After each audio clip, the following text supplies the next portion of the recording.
नमस्कार, मैं हूं Mamta Verma. DAV e learning classes में आपका स्वागत है। हम अध्ययन कर रहे हैं बीए प्रथम वर्ष के लिए। प्रथम वर्ष का जो हिंदी साहित्य का जो इतिहास है उसमें हमने आदिकाल का अध्ययन कर लिया है। उसके बाद हम भक्ति काल का अध्ययन कर रहे हैं। भक्ति काल को हमने दो भागों में बांटा था, निर्गुण और सगुण काव्य धारा में। निर्गुण और सगुण काव्य धारा में बांटा था। सगुण में उसको फिर दो भागों में बांटा, रामाश्री शाखा और कृष्ण भक्ति शाखा। राम भक्ति शाखा और कृष्ण भक्ति शाखा। और उसके बाद हमने जो निर्गुण काव्य धारा है उसको भी पुनः दो भागों में बांटा था। कौन कौन सी थी आप याद करें? संत काव्य धारा और सूफी काव्य धारा। संत काव्य धारा और सूफी काव्य धारा, या हम कह लें कि प्रेमाश्री या ज्ञानाश्री काव्य धारा। जो ज्ञानाश्री या संत काव्य धारा की बात कर ले तो उसमें हमने जो सबसे पहले कवि किए थे वो किए हैं कबीर। क्योंकि संत काव्य धारा के जो प्रवर्तक कवि माने जाते हैं वो कबीर को माना जाता है और इसके प्रतिनिधि कवि के रूप में भी ये विख्यात हैं कबीर। कबीर की हमने जो जानकारी जुटाई है उसके बारे में हम पढ़ चुके हैं। उनकी जो काव्य की विशेषताएं हैं उसके बारे में भी हम पढ़ चुके हैं। कबीर के काव्य में गुरु की महत्ता मिलती है, बाह्य ढंगों का वो विरोध करते हैं, ये इसके बारे में हम पढ़ चुके हैं। इन्होंने बहुदेववाद का विरोध किया है। और इसके अलावा उनकी जो एक रचना है, कौन सी रचना थी? बीजक। बीजक के 3 भाग हमने किए हैं, साखी, सबद और रमेली।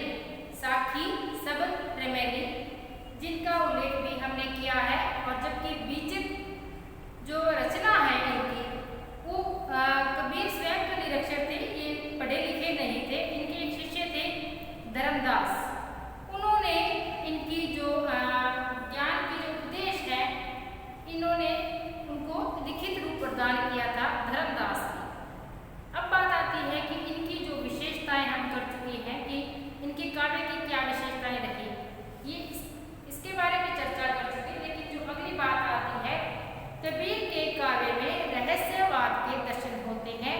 रहस्यवाद की विशेषता तो हमने देख ली, लेकिन रहस्यवाद कहते किसे हैं इससे पहले इसके बारे में जान लें तो बेहतर होगा।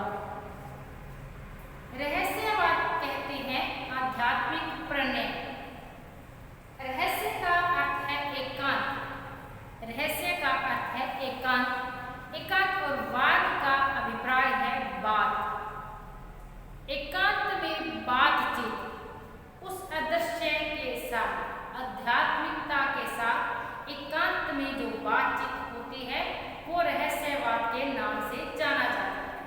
या हम कहने की एक ही शब्द में कहने कि जो आध्यात्मिक प्रणयानुभूति जो हम करते हैं रहस्यवाद कहलाता है। अध्यात्म के साथ आध्यात्मिक प्रणय की जो अनुभूति हम संबंध बनाते हैं उनके साथ अदृश्य के प्रति, तो उसको रहस्यवाद कहते हैं। कबीर के काव्य में रहस्यवाद के दर्शन होते हैं। ये रहस्यवाद सिद्धों का प्रभाव माना जाता है। कबीर के काव्य पर सिद्ध और नाथों का प्रभाव है रहस्यवाद के क्षेत्र में। ये उन्हीं की देन है जो इनके काव्य में हमें रहस्यवाद दिखाई देता है। लेकिन कबीर का जो काव्य है इसमें जो रहस्यवाद के हमें दर्शन होते हैं उसको हम 2 भागों में बांट कर देख सकते हैं। पहले प्रकार का जो रहस्यवाद मिलता है वो है साधनात्मक रहस्यवाद और दूसरा रहस्यवाद मिलता है हमें भावनात्मक रहस्यवाद। कबीर के काव्य में 2 प्रकार का रहस्यवाद मिलता है, एक तो है साधनात्मक और दूसरा है भावात्मक रहस्यवाद। साधनात्मक रहस्यवाद की यदि हम बात करते हैं तो इसमें इन पर नाथों का प्रभाव परिलक्षित होता है कि नाथों का प्रभाव, इन्होंने जो पिंगला पिंगला नाड़ी षटचक्र जो कुंडलिनी शक्ति को जागृत करने के लिए जो रहस्यवाद उक्तियां रची है वो तो कहलाया इनका साधनात्मक रहस्यवाद। पिंगला पिंगला इन्होंने षटचक्रों को माना है। इसके बाद जो भावनात्मक रहस्यवाद है इसमें इन्होंने ईश्वर के साथ एक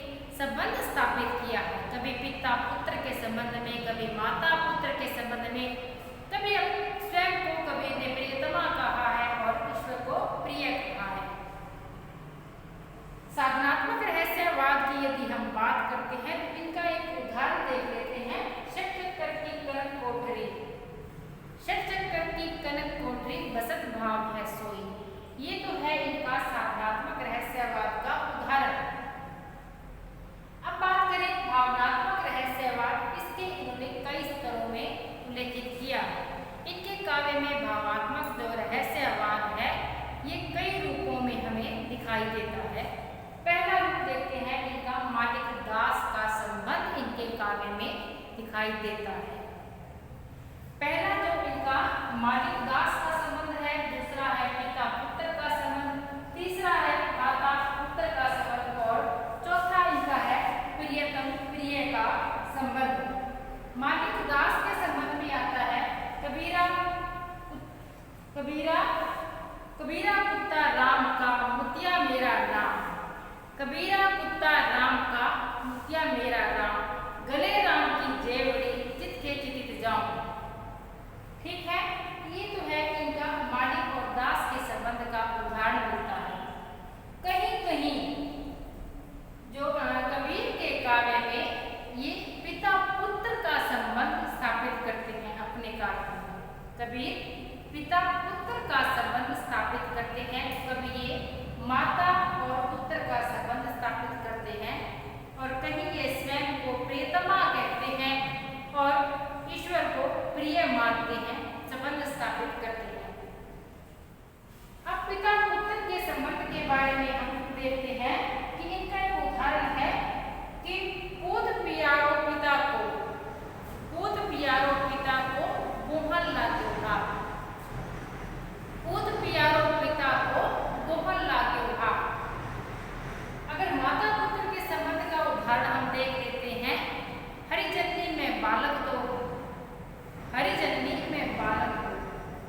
प्रियतमा प्रिय का संबंध ये इनके काव्य में दिखाई देता है कि इनके काव्य में ये कवि क्या कहते हैं कि दुल्हनी, इसमें प्रिय प्रियतम का संबंध जो दिखाई देता है, राम मोरे पीर, ये कहते हैं राम मोरे पीर मैं राम की दुल्हनिया, राम मोरे पीर मैं राम की दुल्हनिया। इनके काव्य में जो हमें राम शब्द मिलता है वो सगुण के प्रति भाव नहीं है इनका।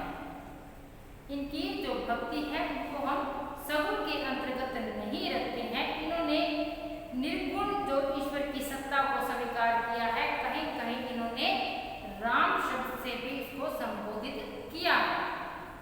अब हम प्रियतम प्रिय का जो संबंध है उसके बारे में थोड़ी और चर्चा इसके लिए कर लेते हैं कबीर के काव्य में।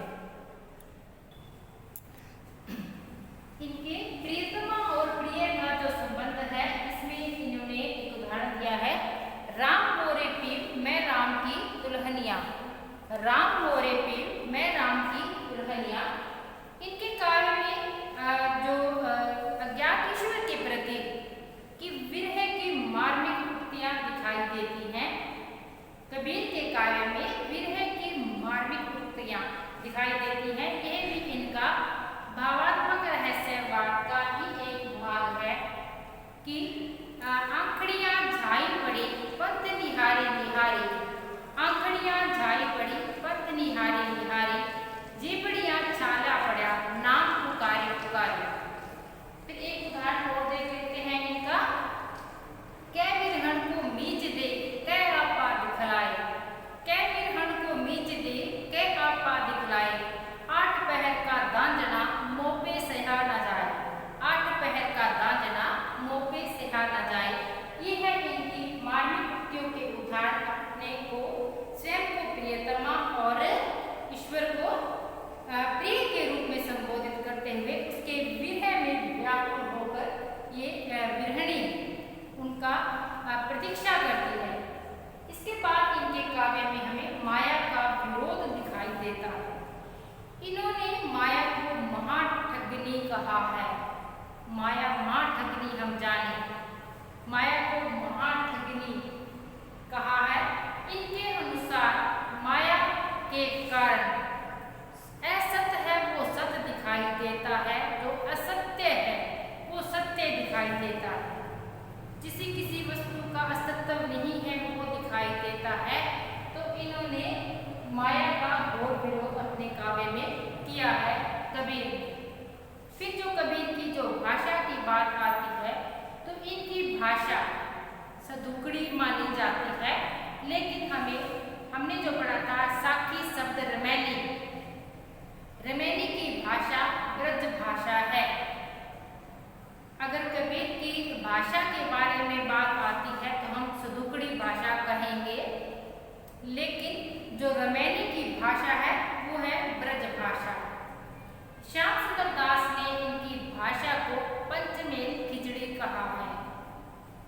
फिर बात आती है छंद की। हम देखें कबीर के काव्य में छंद इनके दो प्रकार के ही मिलते हैं, दोहा या दोहाई छंद मिलते हैं मुख्यतः, या इनकी जो काव्य रचना है वो पदों में की गई है। ठीक है, आगे इनके अलंकारों के बारे में देखते हैं। इनके काव्य में मिलने वाले अलंकार कौन से हैं? एक तो है इनके काव्य में रूपक, अनुप्रास, उपमा, उत्प्रेक्षा जैसे अलंकार हमें दिखाई देते हैं। उत्प्रेक्षा का भी एक भेद है, रूपकातिशोक्ति, अतिशयोक्ति का एक भेद है रूपकातिशोक्ति, जो इन्होंने बहुधा प्रयोग किया है अपने काव्य में। फिर इनका जो काव्य रूप है, इनकी एक ही रचना मिलती है हमें, बीजक के भी 3 भाग हैं, तो वो हमें मुक्तक रूप में मिलती है। तो इनका जो अगर काव्य रूप पूछा जाए हमसे तो हम कहेंगे मुक्तक। और रस इनके काव्य में, कबीर के काव्य में जो हमें रस मिलता है वो है अंगिरस है इनका, शांत रस। शांत रस है विभिन्न रसों के माध्यम से इन्होंने जो एक रस का परिपोषण किया है वो है शांत रस। एक बात और आती है कि जो कबीर का काव्य है उसमें हमें उलटबासियों का प्रयोग मिलता है। कबीर के काव्य में उलटबासियों का प्रयोग मिलता है। उल्टबासी का अर्थ होता है उल्टवासी।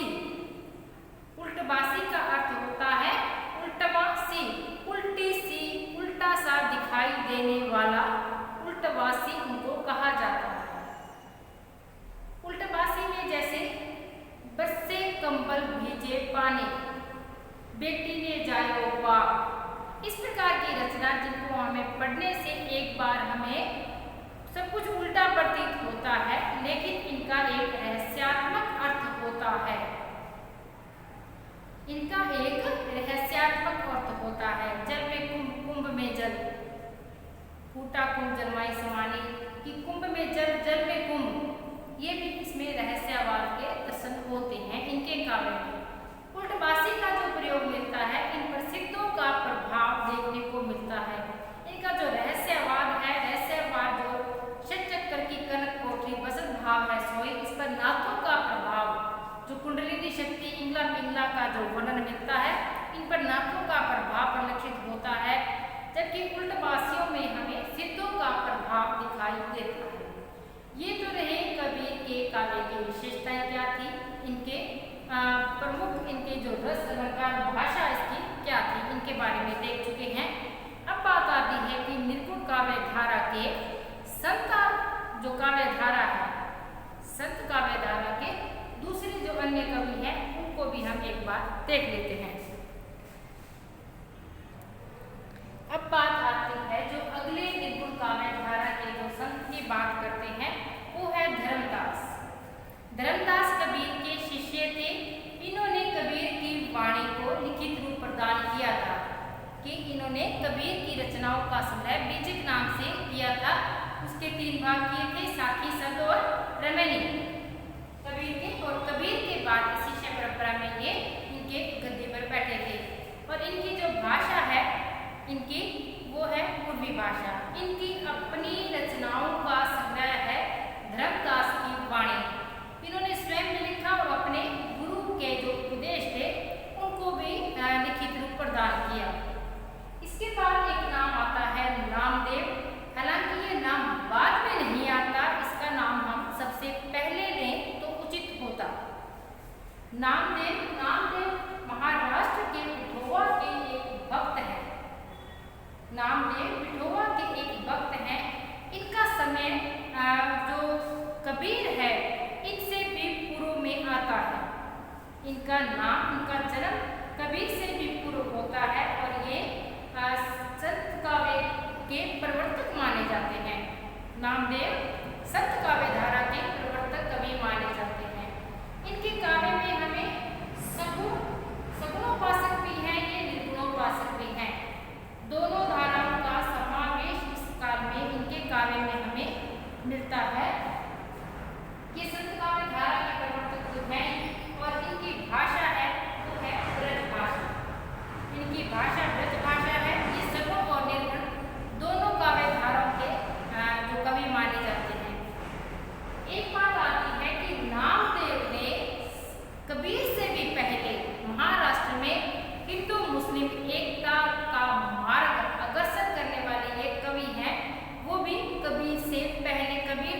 से भी नाम पहले इनका नाम आता है। हिंदू और मुस्लिम एकता का मार्ग प्रशस्त करने वाले कवि हैं नामदेव और ये संत काव्य धारा के प्रवर्तक कवि माने जाते हैं। इनके काव्य में सगुण और निर्गुण दोनों काव्य धाराओं का समावेश मिलता है और इनकी भाषा है ब्रज भाषा इनके काव्य की मिलती है। ये महाराष्ट्र के थे और इसके बाद जो अगला नाम आता है गुरु नानक देव। गुरु नानक देव इनका जन्म 1469 में तलवंडी नामक गांव में हुआ था, जो ननकाना पंजाब में पाकिस्तान में है वर्तमान में तलवंडी क्षेत्र। और इनका गुरु नानक देव जी का जन्म हुआ था तलवंडी क्षेत्र में पाकिस्तान में है जो क्षेत्र वर्तमान में है। अब इनकी थोड़ी विशेषताओं के बारे में और देखते हैं कि इनके काव्य की क्या विशेषताएं रही गुरु नानक देव जी के। गुरु नानक देव जी का जन्म 1469 लाहौर के तलवंडी नामक गांव में हुआ था, जो वर्तमान में पाकिस्तान में ननकाना साहिब के नाम से प्रसिद्ध है। इनके माता पिता का जो नाम है, पिता का नाम कालूचंद खत्री और माता का नाम तृप्ता था। और इनके दो पुत्र हुए श्रीचंद और लक्ष्मीचंद। इनके दो पुत्र हुए श्रीचंद और लक्ष्मीचंद। लक्ष्मीचंद ने एक संप्रदाय और चलाया था, उदासी संप्रदाय। फिर है ये सिख धर्म के प्रवर्तक थे। इन्होंने सिख संप्रदाय या सिख धर्म चलाया।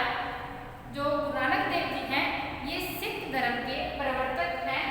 इनकी रचनाएं हैं जपूजी सार, असामी वार, रविदास, रोहिला और नसीहतनामा। इनकी 4 रचनाएं प्रसिद्ध हैं। जो जपूजी सार है इनके समस्त दर्शन का सार जो है गुरु नानक देव जी के पूरे दर्शन का जो इनके काव्य का जो पूरा सार है वो है जपूजी सार। ये सर्वाधिक भ्रमणशील प्रवृत्ति के कवि थे। जो गुरु नानक देव जी हैं इन्होंने सर्वाधिक भ्रमण किया है और ये महिलाओं के समर्थक थे। संत काव्य धारा में महिला संत के लिए समर्थक थे। इन्होंने नारी का निषेध नहीं किया कि वो भी संत बन सकती थी। दूसरी बात आती है कि ये समाज सुधारक पहले थे। ये गुरु नानक देव जी पहले एक समाज सुधारक हैं, उसके बाद ये एक कवि या हम कह लें कि भक्त हैं। भक्त और कवि बाद में हैं, इनसे पहले ये एक समाज सुधारक हैं। और इन्होंने कोई छंदों का प्रयोग नहीं किया है। कभी गुरु नानक देव जी ने छंदों का प्रयोग नहीं किया और इनकी जो भाषा है वो है ब्रज भाषा। इन्होंने पंजाबी में गुरमुखी लिपि में लिखा है और इन्होंने फारसी भाषा का भी प्रयोग किया है। इन्होंने कबीर की जो उपदेशों का प्रसार किया है। इन्होंने गुरु नानक देव जी ने कबीर के जो उपदेशों का जो प्रचार है वो पंजाब से प्रारंभ किया। इन्होंने इनकी जो याद रखने योग्य बातें हैं ये एक तो कि ये भक्त और कवि बाद में है, पहले ये समाज सुधारक हैं और इनकी ये सिख धर्म के प्रवर्तक हैं। और इनकी रचनाएं हैं जपूजी सार, असामी वार, रविदास, सोहिला और नसीहतनामा। हालांकि जो इनकी नसीहतनामा जो रचना है वो खड़ी बोली की रचना है। इन्होंने खड़ी बोली, ब्रज भाषा, फारसी और पंजाबी में लिखा है। पंजाबी में ये गुरमुखी लिपि में लिखते हैं और इनकी मुख्य भाषा को सी मानी जाती है ब्रज भाषा। इन्होंने छंदों का प्रयोग नहीं किया है। इनकी वाणी का संकलन जो सिख धर्म के 5वें गुरु है उन्होंने किया है और ये सिख धर्म के प्रवर्तक माने जाते हैं। इसके बाद हम देखते हैं कि जो संत काव्य धारा के अगले कवि कौन से हैं। अगले जो संत काव्य धारा के कवि हैं वे है रविदास या कह ले रैदास। रविदास इन्हीं का नाम है रैदास कवि। ये रामानंद के ही शिष्य परंपरा में आते हैं। ये रामानंद के ही शिष्य थे, ये हमने पढ़ा था। ये काशी के निवासी थे और ये जाति के चरमकार या चमार जाति के लिए थे और ऐसा माना जाता है कि ये